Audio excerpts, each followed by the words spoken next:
क्या आपको कोडिंग करना टफ लग रहा है, प्रॉब्लम सॉल्व नहीं हो पा रहे, कोड नहीं लिखा जाता, कोड करते करते आप सिंटैक्स भूल जाते हो, या बिल्कुल ही फ्रस्ट्रेट हो जाते हो यार कि क्या करूं, या प्रॉब्लम सॉल्व करने के लिए कोई अप्रोच ही दिमाग में नहीं आती? अरे हाँ भाई हाँ। तो ये वीडियो आपके लिए ही बनी है, बिकॉज आई एम श्योर आप भी जरूर कोई ना कोई ऐसी कॉमन मिस्टेक कर रहे हो which most beginner programmers do. काफी कॉमन मिस्टेक्स हैं ये, जो लोग इसे आइडेंटिफाई कर लेते हैं वो इस टफ फेज से बाहर निकल जाते हैं, और जो लोग नहीं कर पाते वो फिर कोडिंग पे गिव अप कर देते हैं। सो इस वीडियो में मैं ऐसी 10 कॉमन मिस्टेक्स डिस्कस करूंगा which most beginner programmers face. आप उसमें से अपनी प्रॉब्लम को आइडेंटिफाई कर सकते हो। मुझे कमेंट सेक्शन में बताओ कि आपकी वो कौन सी प्रॉब्लम थी जो आप फेस कर रहे थे, फिर आप अपनी उस प्रॉब्लम पे काम कर सकते हो, उसे ठीक कर सकते हो, and then you can live a happy life, you can get a good job. और फिर आप इस चैनल को भी भूल जाना, चैनल को अनसब्सक्राइब कर देना। But anyways, जब तक आप यहाँ हो, please hit the subscribe button below and also hit the bell icon, and let's get started with the video. कई लोगों को लगता है कि आज मैं 10 प्रॉब्लम सॉल्व कर लेता हूँ, बस पूरा वीक फिर कुछ नहीं करूँगा, नेक्स्ट वीकेंड फिर 10 प्रॉब्लम सॉल्व कर लूँगा और ऐसे मुझे कोडिंग आ जाएगी। बट आप खुद सोच के देखो, अगर कोई बंदा हफ्ते में एक दिन जिम जाकर 4 घंटे लगा के आए और पूरा वीक फिर ना जाए, क्या उसकी बॉडी बन पाएगी? क्या वो फिट रह पाएगा? ऑब्वियसली नहीं। So same is the case with your mind. जब तक आप अपने माइंड को हर रोज ट्रेन नहीं करोगे, हर रोज प्रॉब्लम सॉल्व नहीं करवाओगे उससे, तब तक आपका माइंड भी डेवलप नहीं होगा, उसको प्रॉब्लम सॉल्व करने की प्रैक्टिस नहीं लगेगी और आपको रिजल्ट्स नहीं दिखेंगे। ये बात मैंने पहले भी काफी बार बोली है, बट अगर आप सेम गलती करोगे तो आपको रिमाइंड करवाना तो मेरा फर्ज बनता है ना। सो डेली प्रैक्टिस करो और अपना गोल्डन रूल हमेशा याद रखो, at least 3 problems a day keep unemployment away. Snapchat की स्ट्रीक्स की बहुत चिंता करते हैं लोग, थोड़ा ध्यान अपनी कोडिंग की स्ट्रीक पे भी दो।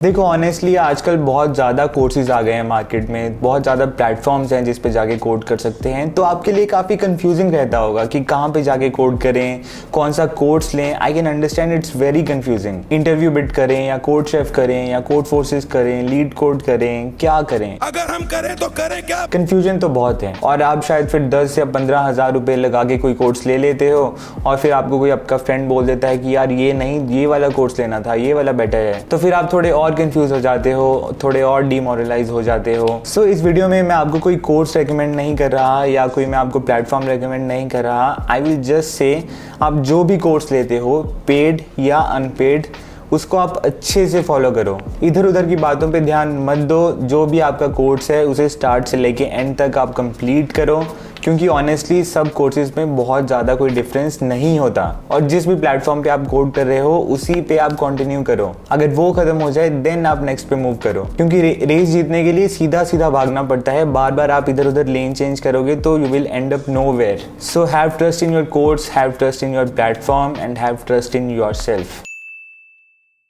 देखो जो कोडिंग और फ्रस्ट्रेशन का जो रिश्ता है, ये रिश्ता क्या कहलाता है? That's like a never ending toxic relationship, कभी नहीं खत्म होने वाला। You just need to learn how to live with it. किसी दिन फ्रस्ट्रेशन कम होगा, किसी दिन फ्रस्ट्रेशन ज्यादा होगा। कल को अगर आप गूगल, फेसबुक, किसी भी कंपनी में काम करने लग गए तो वहां भी आपको काफी फ्रस्ट्रेशन रहेगा कुछ दिन। कभी आपको कोड फ्रस्ट्रेटिंग लगेगा, कभी आपको एरर्स फ्रस्ट्रेटिंग लगेंगे, कभी आपको अपने बग्स फ्रस्ट्रेटिंग लगेंगे। तो फ्यूचर में भी काफी ऐसे दिन आएंगे, बट आपको अपने कंफर्ट जोन से बाहर निकलना पड़ेगा, फ्रस्ट्रेट होना पड़ेगा और सीखना पड़ेगा। क्योंकि अगर कोडिंग इतना कंफर्टेबल होता तो शायद सब लोग ही कर रहे होते हैं। आई नो गली बॉय का डायलॉग है, बट ये यहाँ भी बिल्कुल वैलिड है। तो जब भी आप फ्रस्ट्रेट हो जाओ, आप बिल्कुल एकदम काम रहो और 5 मिनट इधर उधर घूम के आओ, थोड़ा चाय पी के आओ, पानी पी के आओ, और जो भी आपकी प्रॉब्लम है, जो भी आपका एरर है, उसको आप छोटे छोटे पार्ट्स में डिवाइड करो, छोटे छोटे सब प्रॉब्लम्स में डिवाइड करो, और फिर एक एक करके वो प्रॉब्लम को आप टैकल करना स्टार्ट करो। धीरे धीरे ये सब प्रॉब्लम्स आपकी सॉल्व हो जाएंगी। अगर इससे भी आपका फ्रस्ट्रेशन नहीं कम होता तो आप मुझे बताना।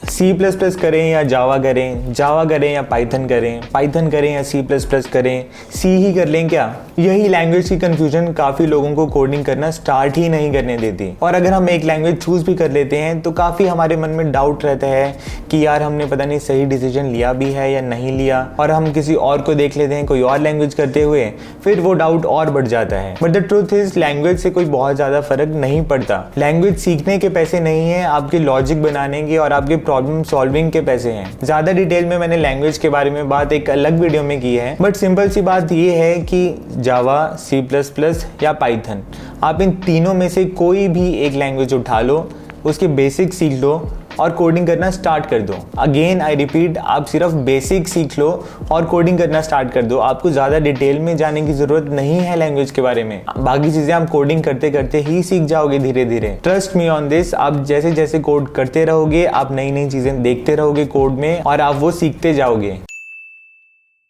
डोंट गेट मी रॉन्ग, आप STL यूज़ करो, आप इनबिल्ट फंक्शंस यूज़ करो, आप कलेक्शंस लाइब्रेरीज यूज़ करो, बट मैं जस्ट ये कहूँगा कि ये सब इनबिल्ट फंक्शंस को यूज़ करने से पहले, स्टैग्स, क्यूज़, हीप्स को उठाकर STL से डायरेक्टली यूज़ करने से पहले इन सब डेटा स्ट्रक्चर्स और फंक्शंस को आप खुद से इम्प्लीमेंट करना सीख लो, क्योंकि हो सकता है आपसे डायरेक्टली ही ये इम्प्लीमेंट करने को बोल दें इंटरव्यू में। जैसे मेरे साथ ही हुआ था कॉलेज में, जब मेरा अमेज़ॉन का इंटरव्यू था तब मुझे हीप सॉर्ट इम्प्लीमेंट करने को बोल दिया था डायरेक्टली। तो अगर उस टाइम पे आपने कभी खुद से हीप का कोड नहीं लिखा, आपको नहीं पता हीप कैसे इम्प्लीमेंट करते हैं, तो आप कुछ नहीं कर पाओगे। और अगर आपको उस डेटा स्ट्रक्चर का इम्प्लीमेंटेशन आता होगा तभी आपको पता चलेगा कि इसका टाइम कॉम्प्लेक्सिटी इतना क्यों था, इसका स्पेस कॉम्प्लेक्सिटी इतना क्यों था और ये क्यों यूज़ करते हैं। सो आप पहले उस डेटा स्ट्रक्चर को समझो अच्छे से, उसका इम्प्लीमेंटेशन करना सीखो और फिर जाके देखो कि STL से या कलेक्शंस लाइब्रेरी से या जो भी आपकी लाइब्रेरी है उससे कैसे यूज़ कर सकते हैं। तो इनबिल्ट फंक्शंस को यूज़ करो टाइम बचाने के लिए, बट उससे पहले उस डेटा स्ट्रक्चर को सीखने में टाइम लगाओ। जैसे लाइफ में प्रैक्टिकल रहना बहुत ज़रूरी है, वैसे ही कोडिंग में भी प्रैक्टिकल रहना बहुत ज़रूरी है। जब तक आप खुद कोड करना स्टार्ट नहीं करोगे, आप कोडिंग करना नहीं सीखोगे। सुनने में काफ़ी ऑब्वियस बात लगती है, बट कुछ लोग ट्यूटोरियल्स में ही फंसे रह जाते हैं। वो बस ट्यूटोरियल्स ही देखते रहते हैं, उसके बारे में पढ़ते रहते हैं और खुद कोड नहीं करते। तो क्या इससे मेरा ये मतलब है कि आपको ट्यूटोरियल्स कभी देखने ही नहीं चाहिए?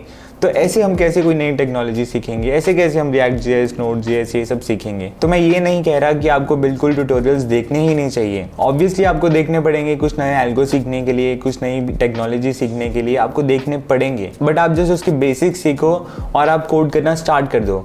जितने आप ट्यूटोरियल्स देखते रहोगे आपको लगता रहेगा कि यार मुझे तो ये भी नहीं आता, मुझे तो ये भी नहीं आता, और आप उसी में फंसे रह जाओगे। और जब आप प्रैक्टिकली खुद कोड लिखोगे तब आप अपना दिमाग लगाओगे, आप फिगर आउट करोगे चीज़ों को और उस टाइम आप सबसे ज़्यादा सीखोगे। So learn the basics and jump into code. Life में आप जब कुछ भी नया सीख रहे हो, चाहे वो कुकिंग है, चाहे वो कोडिंग है, चाहे वो स्विमिंग है, चाहे वो फाइनेंस है, तो जब भी आपको कंफर्टेबल फील होने लग जाए, आपको लगे कि आप अपने कंफर्ट जोन में आ गए हो, इसका मतलब ये है कि आपको डिफ़िकल्टी लेवल बढ़ाना पड़ेगा, क्योंकि कंफर्ट जोन में रह के आप लाइफ में आगे प्रोग्रेस नहीं कर सकते। तो अगर आप अभी दिन में 3 प्रॉब्लम सॉल्व करते हो और आप कंफर्टेबली कर पाते हो, ईजिली सॉल्व कर लेते हो, देन ट्राई करो कि दिन में अब 5 हो जाएं। आप खुद को पुश करो। 5 होना हो वो अलग बात है, लेकिन आप ट्राई करो। आप 5 का एम करोगे तो आपका दिमाग भी तेज दौड़ेगा और शायद 4 तो हो ही जाएंगे। या अगर आप अभी सिर्फ इजी प्रॉब्लम्स को अटेम्प्ट करते हो तो ट्राई करो कि आप मीडियम अटेम्प्ट करो। अगर सिर्फ मीडियम करते हो तो ट्राई करो कि आप टफ को करो, बट आप धीरे धीरे डिफिकल्टी लेवल बढ़ाते जाओ। Don't remain stagnant at one place, आपकी लर्निंग भी रुक जाएगी उससे। So keep learning and keep improving. आप कुछ भी करने से पहले खुद से ये क्वेश्चन पूछो कि ये आप क्यों कर रहे हो। अगर आप कोई प्रोजेक्ट बना रहे हो और उसमें Node.js यूज कर रहे हो, then why are you not using Spring Boot और Django? अगर आपने डेटाबेस MongoDB रखा है, देन व्हाई नॉट MySQL? उससे आपको क्या एडवांटेजेस या डिसएडवांटेजेस मिल रहे हैं? सिमिलरली अगर आप कोई एल्गो देखते हो जिसमें कोई पर्टिकुलर डेटा स्ट्रक्चर को यूज किया है, then why is it being used? कोई और डेटा स्ट्रक्चर क्यों नहीं यूज किया? क्योंकि हर एक टेक्नोलॉजी, हर एक टेक स्टैक, हर एक डेटा स्ट्रक्चर किसी ना किसी स्पेसिफिक यूज केस के लिए ही बना है। तो आपको पता होना चाहिए कि जो आप टेक्नोलॉजी यूज कर रहे हो वो आपके प्रोजेक्ट के लिए, वो आपकी यूज केस के लिए राइट फिट है भी या नहीं। और फ्यूचर में अगर आप कोई और प्रोजेक्ट बनाओगे तो उस टाइम आप कौन सी टेक्नोलॉजी यूज करोगे वो भी आपको फिर पता चल जाएगा। ऐसे नहीं है कि यार वो मैंने एक ट्यूटोरियल वीडियो देखी थी, उसमें बंदे ने MongoDB यूज़ किया था तो मैंने भी वही यूज़ कर लिया। आप पता लगाओ, थोड़ा रिसर्च करो, थोड़ा डॉक्यूमेंटेशन पढ़ो कि क्यों MongoDB यूज़ किया था। ज़्यादा टाइम नहीं लगेगा आपको पढ़ने में, but it will change your whole perspective about that technology. As a programmer you are your best friend. आपको खुद ही अपनी प्रॉब्लम सॉल्व करनी पड़ेंगी, आपको खुद ही अपने कोड के एरर सॉल्व करने पड़ेंगे, कोई और आपके लिए करके नहीं देगा। आप किसी और के पास अपना कोड लेके चले भी गए तो शायद वो आपकी हेल्प कर दे, शायद वो आपका कोड फिक्स कर दे, लेकिन वो अंदर से आपको 10 गालियां निकालेगा। क्योंकि let's be honest, it's not very comfortable to look at someone else's code, और बहुत मुश्किल है किसी और का कोड देख के समझना कि इसने क्या किया है उसमें। Other people can guide you but they can't teach you everything. आपके पास कोड है, आपके पास डॉक्यूमेंटेशंस हैं, आपके पास इंटरनेट है, उस पर हज़ारों ट्यूटोरियल्स हैं, आपके पास टाइम है। So what stopping you from solving your problem? What stopping you from learning that concept और दैट एल्गो? आप किसी और को ब्लेम नहीं कर सकते कि आपसे कोड नहीं हो रहा। सभी लोग इस टफ फेज से निकलते हैं जब उनसे कोड नहीं हो पाता, but they have to battle it themselves, और आपको भी करना पड़ेगा। सो डोंट ब्लेम कि आपके फ्रेंड्स आपकी हेल्प नहीं कर रहे, आपका कॉलेज इतना अच्छा नहीं है, कॉलेज वाले अच्छे से नहीं पढ़ा रहे तो इसलिए आपसे कोड नहीं हो रहा। दूसरों पे ब्लेम डालने से कुछ नहीं होगा। So stop blaming others and start focusing on yourself. अपने एक्सपीरियंस से मैं बता रहा हूँ कि काफ़ी प्रोग्रामर्स, चाहे वो कॉलेज में हों चाहे किसी कंपनी में हों, काफ़ी एरोगेंट होते हैं, and that doesn't always mean कि उन्हें नॉलेज भी बहुत ज़्यादा है। और अगर आपको नॉलेज है भी, that doesn't give you right to be arrogant and so cocky.